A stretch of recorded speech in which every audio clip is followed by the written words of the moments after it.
ఒక ప్రశ్నతో మొదలు పెడదాం. ఒక గుండెకి జ్ఞాపకాలుంటాయంటే నమ్మగలవా? 1990ల అమెరికా. క్లేర్ సిల్వియా అనే మహిళకు గుండె మార్పిడి శస్త్రచికిత్స జరిగింది. ఆపరేషన్ విజయవంతం, ప్రాణం నిలిచింది.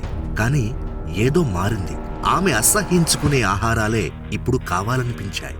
బియర్, చికెన్ నగెట్స్, పచ్చిమిర్చి శరీరం కోరుతోంది. మనసుకి అర్థం కావడం లేదు. నిద్రలో ఆమెకొక యువకుడు కనిపించేవాడు. మోటార్ సైకిల్, జాకెట్, మాటలేని అరుపు, తెలియని వ్యక్తి. కాని అపరిచితుడు కాదు. ఆమె నడక మారింది, ఆమె అలవాట్లు మారాయి.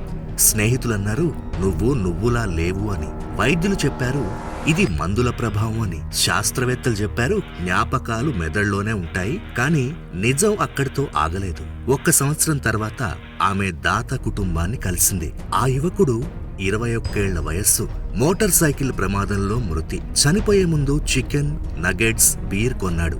ఆమె కోరుకున్న అదే ఆహారం. అప్పుడొక్క ప్రశ్న మిగిలింది. గుండె కేవలం రక్తాన్ని పంపే యంత్రమేనా, లేదా జీవితపు జ్ఞాపకాలను మౌనంగా మోసుకెళ్లే ఒక విశ్వమా?